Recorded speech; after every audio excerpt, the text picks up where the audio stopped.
Il était 3h30 du matin lorsque j'ai réveillé mes enfants, sachant que ce serait leur dernière nuit paisible en Somalie. Youssouf, mon fils de 6 ans, dormait paisiblement, ignorant que ses paroles innocentes avaient involontairement scellé le destin de notre... À ses côtés, Fatima, âgée de 4 ans seulement, serrait sa vieille poupée de chiffon dans ses bras, ignorant que très bientôt elle serait contrainte de devenir. « Allons voir grand-mère », murmurai-je doucement, essayant de garder mon calme. Mais grand-mère était partie depuis 2 ans, et c'était le seul mensonge que nous avions raconté avant de partir en quête de survie. Ma femme, Amina, me regardait avec ses yeux fatigués qui avaient vu tant de souffrance à l'hôpital de Mogadiscio. Dans le silence du petit matin, nous savions qu'il n'y avait pas de retour en arrière. Être chrétien en Somalie représente un risque mortel, pire que n'importe quel crime, et une peine qui n'épargne même pas les enfants. Avez-vous déjà ressenti cette peur silencieuse, ce poids écrassant de savoir que la ville où vous êtes né pourrait devenir un piège? Je ne l'ai pas seulement ressenti, j'ai vécu chaque instant, respirant la peur qui pesait sur ma famille poussiéreuse Mogadiscio,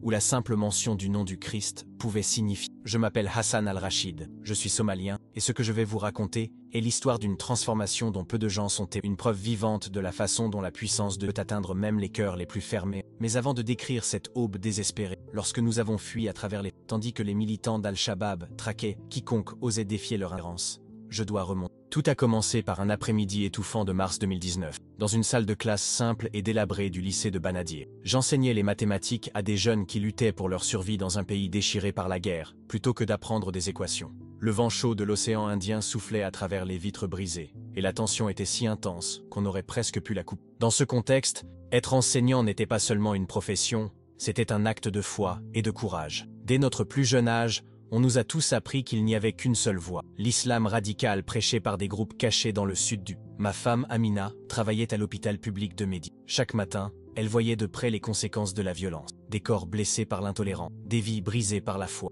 La Somalie n'est pas seulement un pays meurtri par la guerre civile, c'est un lieu où la diversité religieuse est menacée d'extinction. Chaque mosquée n'est pas seulement un lieu de prière, mais une forteresse qui protège contre tout signe de déviation fondamentaliste. C'était un vendredi soir que tout a basculé pour moi. J'étais chez moi, branché sur ma vieille radio Motorola, pour écouter les informations internationales, lorsqu'une voix différente a brisé le silence. Ce n'était pas la propagande religieuse habituelle ni les annonces militaires. C'était une émission chrétienne venue du Kenya, un homme parlant d'un amour qui surmonte la peur, d'un Dieu qui n'exige pas la terreur mais offre la rédemption par le sacrifice. À cet instant, j'ai pensé au danger que nous courions en entendant ces mots. Frère, quelque chose dans ce discours a percé le mur que des années d'endoctrine construisent. Pour la première fois, j'ai entendu parler d'un amour inconditionnel, d'une grâce qui ne dépend ni des rituels ni de la violence. Alors qu'Amina dormait à côté de moi, j'ai murmuré silencieusement ma première prière chrétienne. Si tu existes, Jésus, montre-nous le chemin pour sortir de ces ténèbres. Si vous avez déjà douté de la puissance de Dieu pour atteindre les coins les plus dangereux du monde, si vous vous êtes demandé s'il pouvait transformer les cœurs au milieu de la persécution, cette histoire est pour vous. Parce que je suis ici pour vous dire qu'il n'y a pas de gouvernement si cruel, pas de ville si hostile, pas de menace si réelle qu'elle puisse nous séparer de l'amour. Les semaines qui suivirent furent un tourbillon de recherches secrètes de la foi, en silence, dans l'espoir d'un nouveau départ. Chaque soir, après que Youssouf et Fatima se soient endormis dans leur petite chambre, Amina et moi nous installions près de la vieille radio, le volume baissé. C'était notre rituel silencieux, caché dans l'ombre. Les émissions provenaient de Nairobi, Kampala, avec un signal faible, mais le message était des voix qui parlèrent d'un amour qui ne réclame pas de sang, d'un Dieu qui accueille, qui ne divise pas. Elles disaient que l'amour du Christ ne connaît pas de frontières, ne choisit ni les ethnies, ni les nationalités. Et, plus surprenante encore, nul besoin d'ennemis pour exister. Pour moi, la foi est née d'un conflit intérieur, de questions restées sans réponse toute ma vie. Quant à Amina, elle a trouvé Jésus les soirs où elle rentrait de l'hôpital, le cœur brisé. Je me souviens d'un matin, le visage encore marqué par la douleur, où elle a murmuré « Hassan, j'ai prié Allah toute ma vie, lui demandant que cette souffrance cesse. Mais ces chrétiens, ils parlent d'un Dieu qui a déjà payé le prix de notre... » Cette nuit-là, agenouillés sur le même tapis de prière que nous utilisions depuis notre mariage, nous avons fait quelque chose qui, s'il avait été découvert, aurait pu nous condamner. Nous avons donné notre cœur à Jésus-Christ, en silence, avec crainte, mais avec une paix que nous n'avions jamais ressentie auparavant. Les premiers jours en tant que chrétiens clandestins furent terrifiants. La mosquée locale appelait les fidèles à la prière 5 fois par jour, et chaque appel résonnait comme un rappel de notre trahison de ce qu'on nous avait enseigné depuis notre naissance. Pourtant, quelque chose en nous avait changé. Une flamme faible mais constante éclairait les recoins sombres de notre âme. C'était comme si, après tant d'années passées à respirer la peur, Nous avions enfin trouvé l'air. Nous avons commencé à créer nos propres moments de... Parfois, après minuit, lorsque Mogadiscio s'endormait et que les bruits se réduisaient à des murmures lointains, Amina et moi nous réunissions pour... C'est là, dans ce petit espace sûr, que notre petite église est née. Notre Bible, unique et précieuse, était cachée dans un Coran évidé. Une ironie qui ne nous a jamais échappé. Nous l'avions obtenue d'un commerçant kenyan du marché de Bakara, lors d'un échange risqué qui aurait pu nous coûter la vie. Nous avons mémorisé des versets bibliques lors de longues marches près de l'aéroport où la présence militaire nous assurait un peu plus de sécurité. Et nous avons inventé des codes pour protéger notre... Quand nous disions que le professeur kenyan avait appelé, cela signifiait que nous avions écouté la radio. Un nouveau médicament signifiait que nous avions prié ensemble. Si quelqu'un disait avoir mal à la tête, c'était l'alerte maximale, surveillance suspecte et suspension de toute pratique chrétienne pour une durée indéterminée. Nous n'osions jamais prier à voix haute. Nous ne prononcions jamais le nom de Jésus hors de la maison. Et pourtant, le sentiment que nous ressentions était indescriptible. Le soir, lorsque nous pouvions enfin être seuls, nos prières devenaient des conversations intimes avec un Dieu qui, bien qu'invisible, semblait être là, présent, à l'écoute, bienveillant. Amina a commencé à voir son travail à l'hôpital sous un jour nouveau. Elle n'était plus seulement une infirmière soignant les blessés. Elle répandait la compassion là où régnait la haine. Et moi, j'ai découvert une nouvelle passion pour l'enseignement. Mes élèves n'étaient plus de simples bénéficiaires de formules. Ils étaient, à mes yeux, des jeunes porteurs d'espoir et d'avenir, même au cœur du chaos. Mais vivre cette foi en secret, dans un pays où l'intolérance et la loi, était plus que fatigant. C'était épuisant. Il fallait sauver les apparences, prier 5 fois par jour, participer aux discussions religieuses, faire preuve d'une ferveur contre. Trop peu de zèle pouvait éveiller les soupçons. Trop d'enthousiasme aussi. C'était un jeu dangereux, comme un équilibre entre foi et survie. La menace d'Al-Shabaab n'était pas qu'une rumeur. Elle était réelle. Elle était présente dans les hôpitaux, les écoles, au marché, parfois même à côté. Leurs yeux et leurs oreilles étaient partout. Et pourtant, un jour, nous avons décidé d'inclure Youssouf et Fatima dans nos prières du soir. Nous connaissions le risque. Mais ce que nous avions appris était trop précieux pour le garder. Les mois qui ont suivi nous ont appris plus que n'importe quel livre. C'était comme traverser un champ de mines, pas à pas. Sauf que ce n'était pas seulement notre corps qui était en jeu, mais notre foi. Le jour, j'étais le Hassan al-Rachid que tout le monde connaissait. Un professeur dévoué, un musulman respecté, un guide de prière à l'école. Il récitait le Coran avec la même voix qu'avant. Mais intérieurement, il méditait sur les psaumes qu'il gardait enfouis dans son cœur. Vivre cette dichotomie était épuisant. De l'extérieur, j'étais un homme à la hauteur des attentes de la société, pieux, respectable, sans défaut apparent. Intérieurement, mon cœur battait pour une foi qu'il fallait taire pour nous maintenir. Chaque mot que je prononçais en public me semblait trahir celui que j'étais devenu. Mais parler signifierait signer non seulement ma propre condamnation, mais aussi celle de ma femme et de... Amina subissait le même stress chaque jour à l'hôpital public de... Infirmière chevronnée, elle était censée assister à toutes les prières collectives pendant ses gardes. Elle récitait des sourates avec ses collègues, tandis que son esprit aspirait à chanter les 12 hymnes que nous avions appris à la radio, loin des regards vigilants de Mogadiscio. Pourtant, sa foi commença à déborder, de manière subtile et invisible. Elle se mit à prier silencieusement pour chaque patient qu'elle touchait. Son toucher, autrefois technique, portait désormais quelque chose de plus. Beaucoup le remarquèrent, commentant avec un sourire discret. « Vous avez quelque chose de spécial », disait-il. Il ne savait pas ce que c'était, mais nous,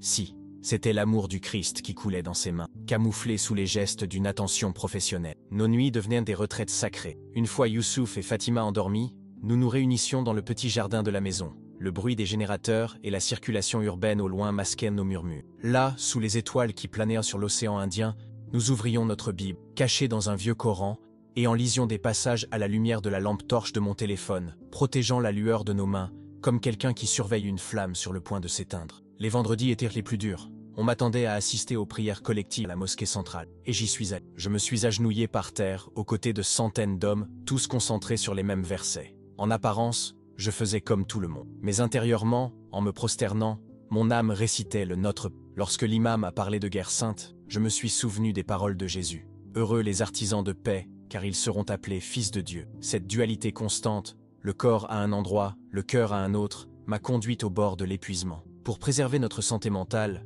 nous avons créé de petits rituels secrets. Le dimanche, avant que le quartier ne se réveille, nous tenions notre propre culte familial. Nous chantions des cantiques en silence, échangions des témoignages de la semaine avec des gestes et des sourires, et prions en silence pour les chrétiens persécutés. Ces moments étaient notre carburant spirituel. Sans eux, nous n'aurions pas survécu aux jours qui ont suivi. Mais la surveillance s'intensifiait. La milice locale avait mis en place un système de dénonciation des voisins. Chaque pâté de maison avait ses informateurs, des hommes ordinaires à l'œil vigilant. Tout comportement inhabituel pouvait être un signal d'alarme. Des visiteurs inattendus, des troubles du sommeil, voire un regard distrait pendant la prière pouvaient nous condamner. Nous connaissions des familles entières disparues, sans laisser de traces, certaines au moindre soupçon. Et pourtant, notre foi grandissait. Nous commencions à voir Dieu dans les plus petits détails. Un élève qui, au beau milieu d'un devoir de mathématiques, me demandait pardon. Un patient qui, sans prévenir, demandait à Amina de prier pour lui, sans préciser de quel Dieu il s'agissait. Ces moments étaient des signes, de petits murmures nous apprenaient que nous n'étions pas seuls. Mais la tension commençait à peser sur elle. Amina commença à souffrir d'insomnie. Parfois, elle se réveillait au milieu de la nuit, paniquée, repassant mentalement chaque conversation de la journée, essayant de se rappeler si elle avait laissé échapper quelque chose de suspect. Moi, en revanche, je commençais à avoir des craintes. Pendant les cours, je voyais des ennemis potentiels sur chaque visage. Un élève qui posait trop de questions, un autre qui m'observait trop. Parfois, je me surprenais à réciter des psaumes en silence pour apaiser mon. C'est dans cet état de tension constante que nous avons pris la décision la plus risquée de notre vie, inclure nos enfants dans nos prières secrètes. Youssouf, notre fils de 6 ans, a commencé à remarquer les murmures après les prières officielles. Fatima, bien qu'encore petite, imitait nos gestes avec une curiosité enfantine. Nous savions que les cachets pourraient les protéger.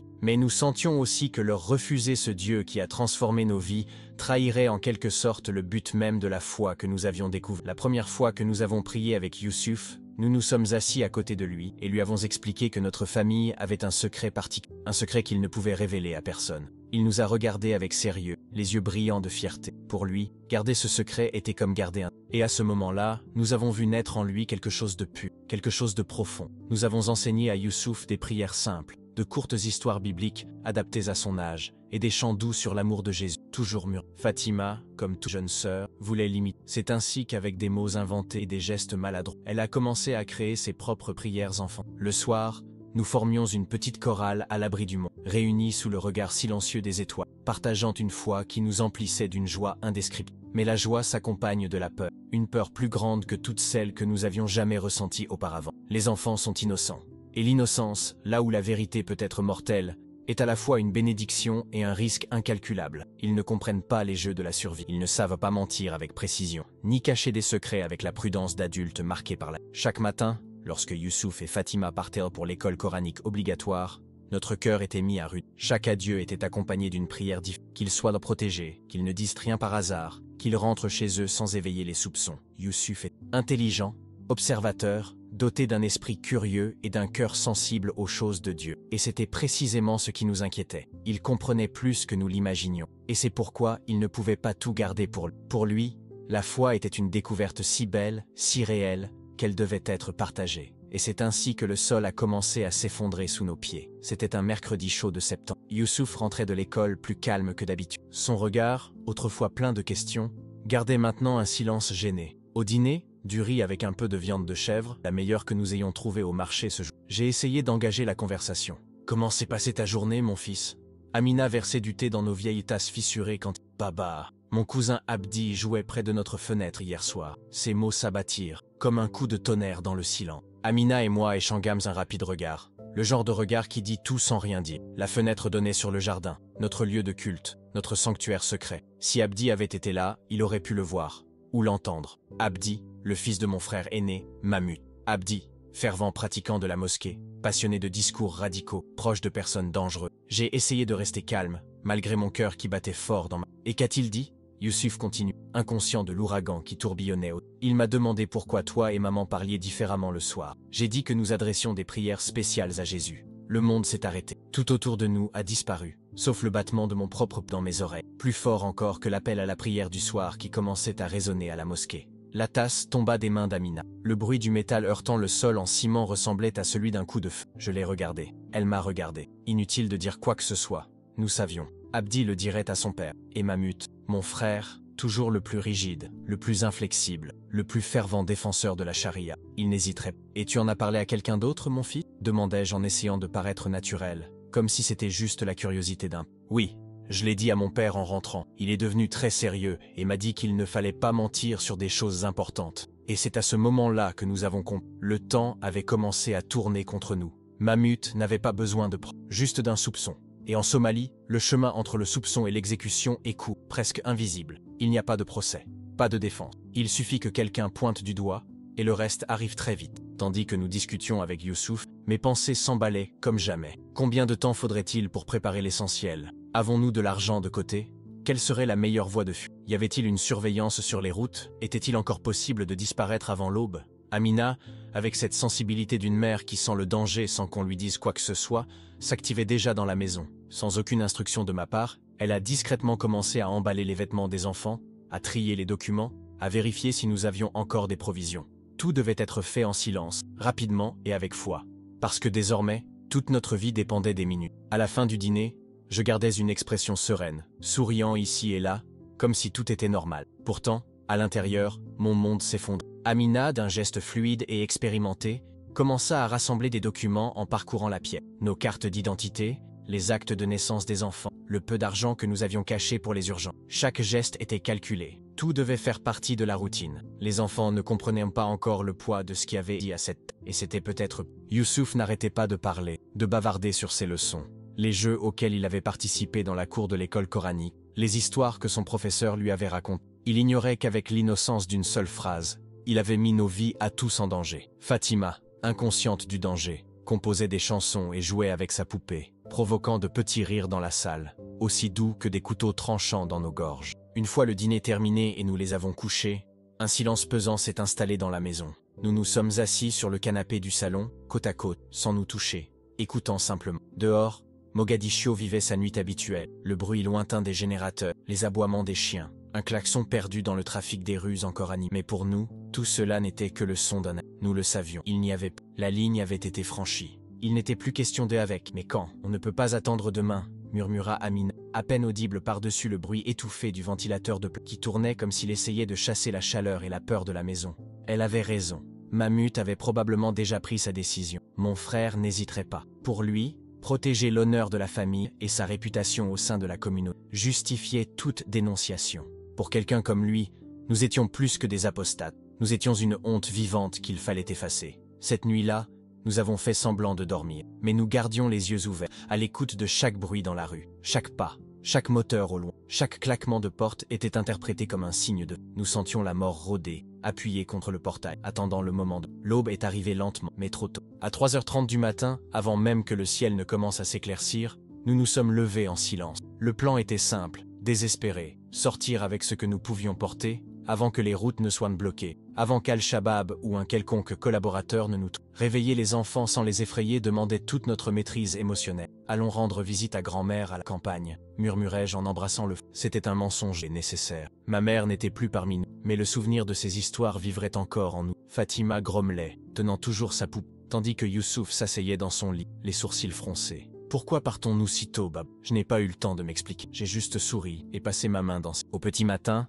Amina avait préparé 2 sacs à dos, l'un avec nos documents et de l'argent caché, l'autre avec de l'eau et des croquettes. Nous n'avons rien pris d'autre. Nous avons laissé derrière nous meubles, vêtements, photos et même la radio qui avait tout déclenché. Cette vie était laissée derrière nous, comme si elle n'avait jamais existé. Nous nous sommes glissés par la porte arrière en silence. La ruelle sombre nous a conduits jusqu'à notre vieille onde. Le moteur a rugi quand je l'ai démarré, et le bruit semblait si fort, comme le tonnerre au milieu de la nuit. Mais personne n'est venu, personne ne nous a vus. Amina grimpa, Fatima dans les bras. Youssouf s'installa entre nous, les bras fermement autour de ma taille, comme s'il partait pour une autre de nos aventures. Son contact me déchira intérieurement. Il avait encore confiance en ma capacité à le protéger. Et même au cœur de la peur, cette confiance me donna de la force. Nous avons marché dans les rues désertes de Mogadiscio, tels des fantômes. La ville, encore plongée dans l'ombre, semblait indifférente au fait qu'une autre famille fuyait pour... Les premiers kilomètres furent silencieux. Pas de barrage routier, aucun signe que quelqu'un nous recherchait.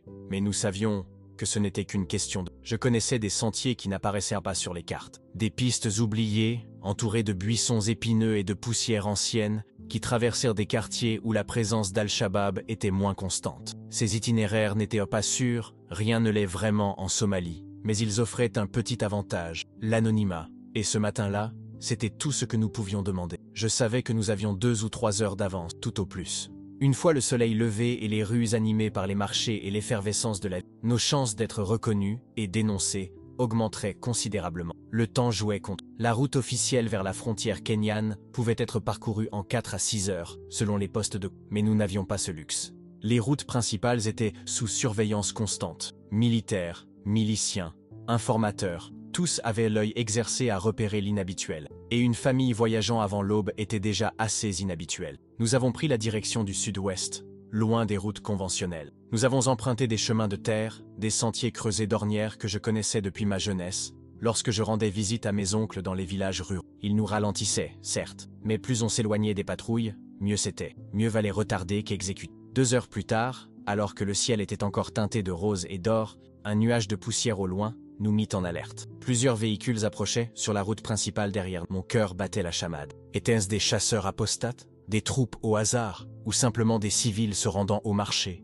Je me suis penché en arrière et j'ai murmuré à l'oreille d'Amina. Il y a un sentier près du vieux puits, sur la droite. Elle hocha simplement la tête. Il n'y avait plus de place pour le débat. J'ai tourné le guidon et quitté la route, m'engageant sur un sentier presque invisible. La végétation sèche nous écorchait les jambes. Le vélo tremblait à chaque mètre. J'ai dû ralentir drastiquement. Une chute ici, au milieu de nulle part, avec 2 jeunes enfants, serait un désastre. Les véhicules passaient rapidement, sans nous remarquer. Mais la peur nous rappelait cruellement ce que nous étions désormais, des cibles, traqués pour avoir cru en quelque chose qu'ils trouvaient intolérable. Au lever du soleil, les questions ont commencé. « Baba, pourquoi ne prendrions-nous pas la route principale ?» demanda Youssouf, les yeux mi-clos à cause du vent et de la fatigue. « Nous prenons un chemin plus beau, » répondis-je en essayant de sourire. « Et la maison de grand-mère, c'est encore loin ?» Chaque mot me transperçait comme un éclat d'obus. Il nous faisait un confiance. Et cette confiance était peut-être la douleur la plus profonde. À midi, la chaleur était accablante. Nous nous sommes arrêtés à l'ombre légère d'un acacia desséché. Nous avons partagé quelques gorgées d'eau et quelques morceaux de pain sec. Le monde autour de nous semblait figé dans le temps. Mais en nous, tout bouillonnait. La peur, la foi, l'épuisement. D'heure en heure, notre réalité devenait plus... Nous ne fuyions pas seulement des extrémistes religieux. Nous traversions un pays fracturé, où chaque tribu, chaque route, chaque accent pouvait représenter une menace. Fatima pleure beaucoup. La chaleur, la poussière, le balancement de la moto, tout la dérangeait. Mais ces pleurs étaient dangereux. Lorsque nous traversions des villages ou que nous croisions d'autres voyageurs, leur bruit pouvait éveiller les soupçons.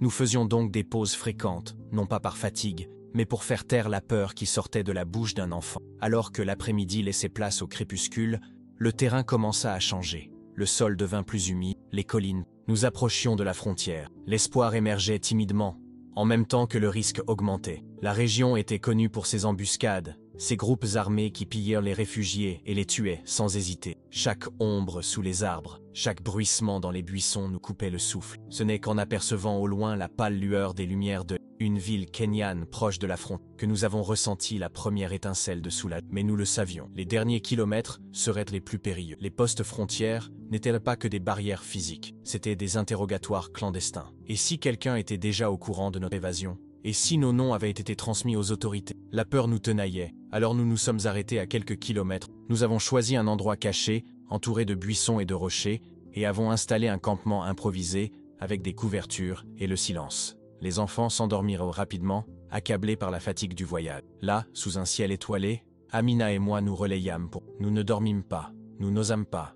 À genoux, les mains jointes, nous prient, non pas pour la victoire, mais pour la force, pour une nouvelle aube de vie, pour un regard attentif, pour un lendemain. La traversée vers le Kenya s'est déroulée en silence, non pas faute de mots, mais parce que nos cœurs étaient trop remplis pour parler. Ce bref espace entre 2 postes de contrôle, ce no man's land, est devenu un hôtel invisible. À chaque pas, nous enterrions une part de ce que nous... Et à chaque respiration, nous renaissions, étrangers, porteurs d'un nouvel espoir, fragile, mais... Le policier kenyan nous observait d'un œil exercé. Son expression était teintée de dureté et de clémence, comme celui de quelqu'un qui avait vu trop de familles franchir cette ligne, avec des histoires impossibles à raconter. Ses cicatrices tribales traçaient ses joues comme autant de cartes de la douleur de sa propre histoire. « Vous demandez l'asile ?» La question retentit comme un coup de tonnerre étouffé. Ce n'était pas seulement un protocole, c'était la reconnaissance de notre exode. Oui, c'était le mot le plus dur que j'ai jamais prononcé. Une syllabe qui résumait tout ce que nous avions laissé derrière nous. La maison, les amis, l'histoire, l'identité. Mais c'était aussi le mot qui scellait notre survie. Nous avons été envoyés, avec d'autres familles, au poste de triage. Empreintes digitales, enregistrement biométrique, entretien avec le personnel du HCR, vaccination de base, vérification des noms sur les listes de surveillance. Tout cela s'est déroulé en moins de 24 heures. Mais cela nous a semblé une éternité. Chaque étape s'accompagnait de la crainte que quelque chose ne tourne mal, qu'un nom apparaisse sur une liste ou qu'une fuite d'informations nous. À la fin du 2e jour, nous avons été envoyés au camp de réfugiés de Dadaab, une ville de fortune où le temps semblait suspendu entre attente et espoir. C'était un endroit où plus de 200 000 personnes étaient entassées dans des tentes et des structures précaires, essayant de reconstruire un semblant de vie. Mais même là, parmi les tentes et la poussière, il y avait des miracles. La première église que nous avons trouvée était petite, faite d'argile et de taupe. Un groupe de réfugiés éthiopiens avait lancé un ministère auprès des nouveaux arrivants, offrant prières et réconfort aux persécutés, quelle que soit leur origine. Je me souviens de notre premier office. Il n'y avait ni chair, ni instrument, juste des voix humaines, répétant ensemble des psaumes dans diverses langues et avec différents accents. Amina a pleuré pour la première fois depuis des jours lorsqu'elle a entendu quelqu'un prononcer le nom Jésus à voix haute et sans peur. Dans ce service, nous n'avions pas besoin de chuchoter. Il n'y avait pas de code, pas de mots déguisés en médicaments, pas de mal de tête pour nous alerter de la surveillance. Il n'y avait que la liberté et une paix douloureuse, car elle avait un prix. Les enfants, et surtout Youssouf, étaient impressionnés par la facilité avec laquelle les autres lui confiaient des choses qu'ils considéraient auparavant comme secrets. Il s'est approché de moi à la fin de la cérémonie et m'a demandé « Baba, tiens, Jésus peut-il entendre à haute voix ?» Je suis descendu, je l'ai serré fort dans mes bras, et j'ai répondu « Tiens, mon fils, Jésus entend tout, mais maintenant, tu peux aussi lui parler comme tu veux. » Petit à petit, notre identité s'est reconfigurée. Nous étions chrétiens non seulement dans notre cœur, mais aussi dans l'espace physique que nous habitions désormais. Nous avons commencé à participer activement à la petite communauté chrétienne du camp. Amina s'est portée volontaire à l'infirmerie locale, mettant ses compétences médicales au service des malades, toujours avec une touche de compassion que les patients ont appris. J'ai commencé à donner des cours d'alphabétisation biblique à des adultes, comme nous, avaient trouvé la foi en exil. Mais la vérité est que la sécurité à Dadaab n'était que relative. La Somalie était toute proche, et Al-Shabaab n'avait pas oublié ses ennemis. On rapportait parfois des infiltrations, des menaces voilées et des disparitions de familles chrétiennes. Nous savions que pour prendre un nouveau départ, nous aurions besoin de l'asile international, un pays où nos enfants pourraient grandir sans craindre que leur foi soit perçue comme une trahison. Nous avons entamé le long processus de demande de réinstallation, une bataille qui allait durer des mois, voire des années. Mais maintenant, frères, il y avait une différence cruciale. Nous ne luttions plus seuls. Il y avait des frères et sœurs à nous. Il y avait des pasteurs, des bénévoles, des missionnaires qui priaient avec nous, qui nous comprenaient, qui nous appelaient par notre... Et la foi était là. Une foi qui n'était plus seulement résistance, mais aussi reconstruction. Les cours de mathématiques sont devenus bien plus que de simples exercices avec des chiffres. C'étaient des moments de reconstruction de la dignité humaine, surtout pour les jeunes qui avaient grandi dans la guerre, la peur et l'intolérance. J'ai enseigné les équations, certes, mais j'ai aussi enseigné l'espoir, discrètement, par des gestes, avec patience, avec le témoignage silencieux de quelqu'un qui avait tout perdu pour l'amour d'une vérité plus grande. Beaucoup de ces adolescents venaient de régions contrôlées par des milices religieuses. Leurs esprits, façonnés par des années d'endoctrinement, étaient avides de sens, d'une logique dépassant l'obéissance aveugle. Petit à petit, ils ont commencé à me poser des questions qui n'étaient pas dans les livres. « Professeur, qu'est-ce que le pardon? Pourquoi l'amour est-il plus puissant que la vengeance ?» Ces questions posées entre deux leçons m'ont montré que l'Esprit de Dieu soufflait déjà, même parmi ceux qui ne connaissaient pas encore son nom. C'était comme si les mathématiques elles-mêmes, avec leur ordre, leur équilibre et leur quête de vérité, préparèrent le terrain pour quelque chose de plus grand. Et j'ai attendu le moment propice pour planter les graines de l'Évangile, là où il y avait un terreau fertile. Amina, à son tour, est devenue une référence à la clé, non seulement pour son professionnalisme, mais aussi pour quelque chose que les patients ne pouvaient expliquer. Une paix silencieuse, une attention qui allait au-delà de la technique. Un jour, une femme enceinte de l'intérieur de la Somalie a tenu la main d'Amina, les larmes aux yeux, après un accouchement difficile et lui a dit « Tu as quelque chose que les autres ici n'ont pas. Quel est ton ?» Amina répondit avec un sourire calme « Le Dieu qui aime même ceux qui ne le connaissent pas encore. » C'est ainsi que nous avons témoigné, par des actes imprégnés de la vérité que nous ne pouvions plus nier. Malgré tous les changements, Youssouf et Fatima se sont mieux adaptés que prévu. La communauté chrétienne du camp est devenue pour eux un nouveau foyer. Youssouf s'est lié d'amitié avec des enfants d'autres familles converties. Il a commencé à aider aux offices religieux, à mémoriser des versets bibliques avec enthousiasme et a dit un jour « Baba, si Jésus a pris soin de nous jusqu'à présent, il nous emmènera à un endroit où nous n'aurons plus jamais besoin de fuir, n'est-ce pas ?» Sa foi simple était comme un miroir de la nôtre, plus pure, plus confiante, moins marquée par les traumatismes de la fuite. Les semaines se sont transformées en mois, et notre histoire a été portée à la connaissance des responsables et des représentants d'organisations chrétiennes internationales. Ils ont commencé à nous rendre visite. Missionnaires, défenseurs de la liberté religieuse, travailleurs sociaux, tous désireux de comprendre comment la foi survit dans un pays comme la Somalie. Lors d'une de ces visites, Abdiman nous a réunis à la fin du culte et nous a dit « Vous avez été arrachés de votre terre comme des graines, et maintenant, vous commencez à germer ici, mais de nombreux champs attendent encore ce genre de graines. Avec leur aide et celle d'un réseau de soutien chrétien travaillant à la réinstallation, nous avons entamé les démarches pour demander l'asile international, non seulement en tant que victimes de persécution, mais aussi en tant que futurs serviteurs désireux de témoigner en toute liberté. Nous ignorions combien de temps cela prendrait, peut-être 1 an, peut-être 2.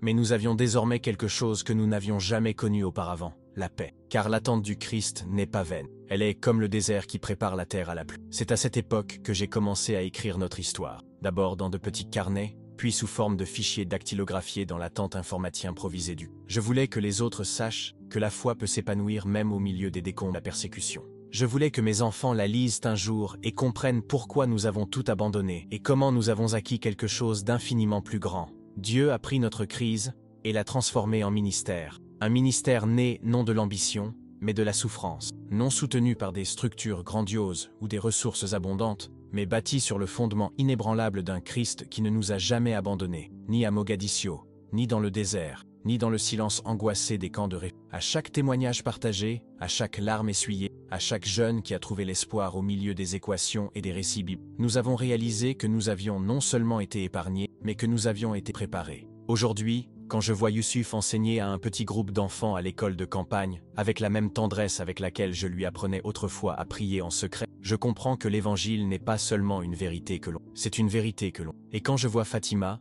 les cheveux tressés par les femmes de l'Église, chanter des cantiques à voix haute, sans même se souvenir du temps où nous devions murmurer, je sais que la peur a perdu son pouvoir sur nous. L'exil nous a appris quelque chose que ni notre foi cachée antérieure ni le zèle de notre conversion initiale ne nous avaient remonté. Le royaume de Dieu n'est limité ni par les frontières, ni par les régimes, ni par les menaces. Il se manifeste dans les tentes de fortune d'un camp humanitaire, dans la générosité silencieuse d'une veuve, dans la foi résiliente d'un père qui emmène ses enfants vers l'inconnu, avec rien d'autre que la promesse de Dieu dans son cœur. Alors, mon frère qui écoute, si jamais tu te trouves face à un choix qui semble impossible, entre sécurité et vérité, entre silence et témoignage, souviens-toi de nous, non pas pour notre courage, mais pour la fidélité de celui qui nous a soutenus. Souviens-toi que même lorsque tout semble perdu, Dieu écrit une histoire plus vaste que ce que nous pouvons comprendre sur le moment. Parce que parfois, il faut perdre le sol de sa patrie pour poser fermement les pieds sur le sol du royaume. Et là, où rien n'est certain, sauf la présence de Dieu, nous découvrons que la foi qui survit est la foi qui transforme, d'abord nous-mêmes, puis le monde qui nous entoure. Dieu a pris tout ce qui nous faisait souffrir, chaque perte, chaque larme, chaque nuit passée en fuite, et l'a transformé en quelque chose que nous n'aurions jamais pu imaginer. Un outil pour montrer au monde qui il est. La liberté de prier sans crainte, le simple fait de chanter un cantique les yeux ouverts et la tête haute, sont devenus des miracles que nous ne tenons jamais pour acquis. Nous avons perdu un pays, certes, mais nous avons gagné une patrie éternelle. Et aucune terre ne peut se comparer au lieu où nos âmes reposent en sécurité. Si vous qui m'écoutez vivez votre propre dilemme entre sécurité et obéissance, entre suivre le courant ou la voie de Dieu, écoutez attentivement. Aucun sacrifice n'est si grand qu'il ne puisse le transformer en quelque chose de glorieux. Aucune douleur n'est si profonde qu'il ne puisse l'utiliser pour atteindre d'autres vies. Parfois, ce qui semble être la fin n'est que le début d'un but bien plus grand que ce que nous pouvons imaginer. Et à vous qui vivez dans la liberté de foi, qui pouvez aller à l'église, emporter votre Bible dans le bus, priez à voix haute sans crainte, souvenez-vous de ceux qui ne le peuvent pas. Il y a des frères et sœurs, non pas dans l'histoire ancienne, mais aujourd'hui, qui vivent cachés, prenant des risques simplement parce qu'ils aiment Jésus. Vos prières pour eux ne sont pas symboliques. Elles peuvent faire la différence entre la vie et la mort. Notre histoire n'est qu'une parmi des milliers. Tant d'autres voix ont été réduites au silence. Tant de larmes que personne n'a vu couler. Que notre témoignage soit comme un cri qui brise le silence, comme une lumière qui persiste à briller dans l'obscurité. Puisse-t-il rappeler au monde que la persécution religieuse n'est pas terminée. Elle perdure, vive et cruelle, mais aussi pleine de foi courageuse et d'amour indéfectible. Que Dieu fortifie tous ceux qui vivent encore cachés aujourd'hui, et que le nom de Jésus continue d'être proclamé même là où cela semble impossible. Que sa lumière ne cesse jamais de briller, surtout dans les endroits les plus sombres. Amen.